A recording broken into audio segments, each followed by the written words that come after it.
Hello friend, कैसे हैं आप लोग। उम्मीद है अच्छे होंगे, स्वस्थ होंगे, मस्त होंगे।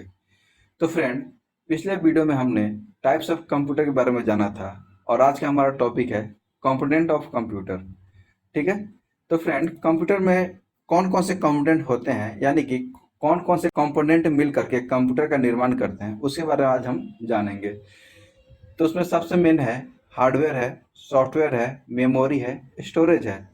और बाकी जो हम वीडियो में कवर करेंगे, यानी जो जो कंपोनेंट हमें फेस करना है, उन सब का ये सारा लिस्ट बना हुआ है। जैसे कि hardware, software, input device, output device, memory, storage, RAM, ROM, CPU, motherboard, CMOS chip, bus, integrated circuit, BIOS, control unit और ALU.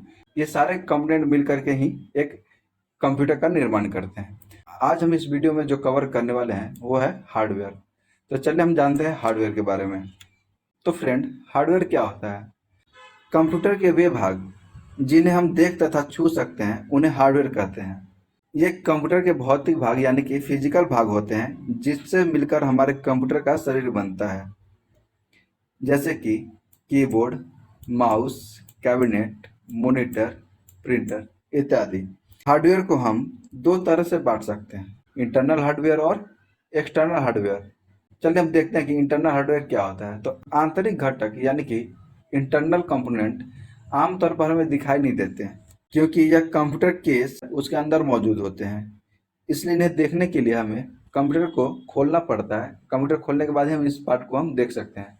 Motherboard, RAM, ROM, hard drive, power supply, network card, heatsink fan और graphics card, ये सारे हमारे internal hardware हैं जिन्हें हम बाहर से नहीं देख सकते हैं। बाहर जो है वो कौन कौन से डिवाइस है, उसे हम एक्सटर्नल हार्डवेयर कहते हैं।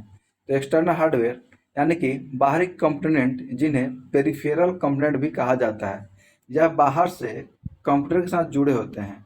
इनमें इनपुट और आउटपुट डिवाइस शामिल होते हैं जिनकी सूची नीचे दी हुई है। जैसे कि monitor, mouse, keyboard, printer, scanner, speaker, UPS, ये सारे डिवाइस बाहर लगे हुए होते हैं जिन्हें हम देख भी सकते हैं, छू भी सकते हैं, उठा भी सकते हैं, कहीं रख भी सकते हैं। ठीक है। अब यह तो हम जान चुके हैं कि कंप्यूटर हार्डवेयर का तात्पर्य उन फिजिकल पार्ट्स से है जिनसे मिलकर कंप्यूटर का निर्माण होता है। उदाहरण के दौरान हमने देखा यह कई सारे हैं, इसलिए इनको अलग अलग कैटेगरी में बांटा गया है। तो इनकी कैटेगरी क्या है? तो कंप्यूटर हार्डवेयर को चार भिन्न श्रेणियों में वर्गीकृत किया गया है। पहला है इनपुट डिवाइस, दूसरा आउटपुट है, तीसरा प्रोसेसिंग डिवाइस है और चौथा स्टोरेज डिवाइस है। तो चले चलते अपने इनपुट डिवाइस की ओर। तो इनपुट डिवाइस उन हार्डवेयर डिवाइस को कहा जाता है जो कंप्यूटर को इनपुट यानी कि डेटा देने का कार्य करते हैं। इनके उपयोग से ही एक यूजर कंप्यूटर से संपर्क बनाकर उनसे अपना कार्य कराते हैं। कुल मिलाकर इनके इस्तेमाल से हम कंप्यूटर को कंट्रोल और उसे कम्युनिकेट कर पाते हैं। इसका सबसे आसान उदाहरण कीबोर्ड है। ठीक है। यह यूजर को कंप्यूटर में अल्फा न्यूमेरिकल डेटा को और कमांड को इनपुट करने की अनुमति देता है। और क्या क्या उदाहरण है इसके? जैसे कि माउस है, कीबोर्ड है, स्कैनर है, माइक्रोफोन है। माउस से हम इसमें कमांड देते हैं, कीबोर्ड से डेटा इनपुट करते हैं जैसे कि अल्फ़ाबेटिकल या न्यूमेरिकल सारा चीज़। स्कैनर से हम कोई भी हार्ड कॉपी को कंप्यूटर में सॉफ्ट कॉपी के रूप में परिवर्तित करते हैं। और माइक्रोफोन से हम आवाज़ से यानी अपने वॉइस इनपुट देते हैं। ठीक है। नेक्स्ट हमारा पॉइंट है आउटपुट डिवाइस। तो आउटपुट डिवाइस की श्रेणी में वह कंप्यूटर हार्डवेयर आते हैं जो कंप्यूटर डेटा को यूजर तक पहुंचाने या उनके अनुकूल बनाने का कार्य करते हैं। उदाहरण के लिए कंप्यूटर स्क्रीन जिन्हें हम मॉनिटर कहते हैं। मॉनिटर कंप्यूटर का मुख्य आउटपुट डिवाइस है। यह किसी भी डेटा को हम तक पहुंचाने का कार्य करता है, यानी जो भी निर्देश हम कंप्यूटर में फीड करते हैं उसका आउटपुट इन्हीं के द्वारा हमें दिखाई देता है। आउटपुट डिवाइस के द्वारा ही कंप्यूटर यूजर और हार्डवेयर डिवाइस से कम्युनिकेट कर पाते हैं। ठीक है। इसका उदाहरण क्या क्या है आउटपुट डिवाइस के? Monitor, printer, headphone, speaker, projector, ये सारे आउटपुट डिवाइस के उदाहरण हैं। अब नेक्स्ट है हमारा प्रोसेसिंग डिवाइस। जब हम कीबोर्ड या किसी दूसरे इनपुट के द्वारा कंप्यूटर में डेटा भेजते हैं तो वह डेटा किसी आउटपुट डिवाइस को भेजे जाने से पहले एक मध्यवर्ती चरण यानी कि बीच से होकर गुजरता है। यह वो स्टेज है जहां रॉ डेटा को इंफॉर्मेशन में बदला जाता है। प्रोसेसिंग डिवाइस कंप्यूटर के वह हार्डवेयर पार्ट्स हैं जो इस मध्यवर्ती अवस्था को संभालते हैं। इन्हें इंटरनल मेमोरी डिवाइस भी कहा जाता है। उदाहरण के लिए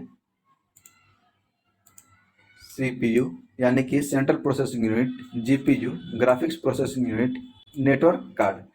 इसका मतलब हम समझते हैं, जैसे हम किसी कंप्यूटर को इनपुट देते हैं, जैसे हमने लिखा 2 + 2 तो हमें आउटपुट क्या आता है 4। तो ये जो बीच का जो जोड़ने का काम हुआ वो हमारा प्रोसेसिंग डिवाइस करता है। ठीक है, अब हम चलते हैं नेक्स्ट डिवाइस यानी कि स्टोरेज डिवाइस की ओर। तो स्टोरेज डिवाइस वह हार्डवेयर होता है जो डेटा को बनाए रखने और स्टोर करने का कार्य करते हैं। स्टोरेज डिवाइस किसी भी कंप्यूटर के कोर कंपोनेंट में से एक है। यह कंप्यूटर पर सभी प्रकार के डेटा और एप्लीकेशन को स्टोर करते हैं। कंप्यूटर में स्टोरेज डिवाइस दो प्रकार की होती है। पहला है प्राइमरी स्टोरेज डिवाइस और दूसरा है सेकेंडरी स्टोरेज डिवाइस। तो चलिए चलते अपने प्राइमरी स्टोरेज डिवाइस की ओर। प्राइमरी स्टोरेज डिवाइस, यह स्टोरेज डिवाइस अस्थायी यानी कि टेम्पररी रूप से डेटा रखने के लिए इस्तेमाल किए जाते हैं। यह आकार में काफ़ी छोटे होते हैं जिसके कारण यह कंप्यूटर में आंतरिक होते हैं।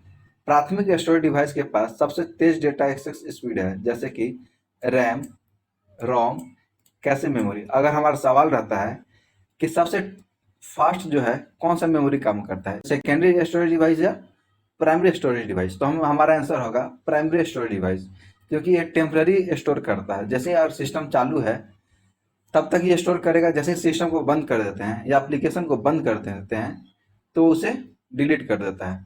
ठीक है, नेक्स्ट हमारा है सेकेंडरी स्टोरेज डिवाइस। यह मेमोरी डिवाइस के पास लार्ज स्टोरेज कैपेसिटी होता है, साथ ही यह डेटा को अस्थायी यानी कि परमानेंट रूप से स्टोर करके रखती है।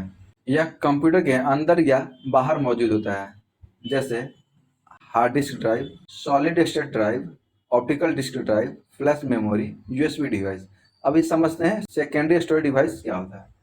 तो जो भी हम सेव करते हैं, जैसे इमेज, वीडियो, ऑडियो या कोई सॉफ्टवेयर पर काम करें और उसे हमें सेव करना है, तो कंट्रोल सिस्टम में उसे सेव कर देते हैं, जो कि हमारा भविष्य में यूज करने के लिए उसमें स्टोर हो जाता है। जैसे अगर सिस्टम अगर बंद भी कर देते हैं तो उसमें परमानेंट स्टोर हो जाता है। जैसे सिस्टम हम और ऑन करेंगे तो वो हमें वो मिल जाएगा। जब तक हम उसे डिलीट नहीं करेंगे तब तक वो डिलीट नहीं होगा।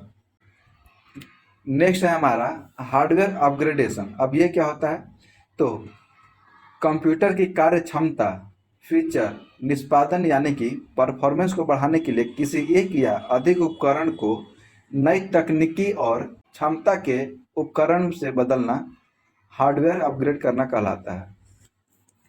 जैसे अभी आपके कंप्यूटर में 2 GB रैम है, यदि आप इसे 4 GB में बदल देते हैं तो यह रैम अपग्रेडेशन कहलाएगा। उसी प्रकार अगर हमारे डिवाइस में 1 TB स्टोरेज क्षमता है, अगर हमें उसे 4 TB बढ़ाना है तो उसमें हम उसे निकाल करके या 3 TB और उसमें ऐड कर सकते हैं, तो यह स्टोरेज अपग्रेडेशन कहलाएगा। इसके और भी उदाहरण है, जैसे कि GPU अपग्रेडेशन इत्यादि। आज के लिए बस इतना ही। नेक्स्ट वीडियो में हम बात करेंगे सॉफ्टवेयर के बारे में। मिलते हैं नेक्स्ट वीडियो में।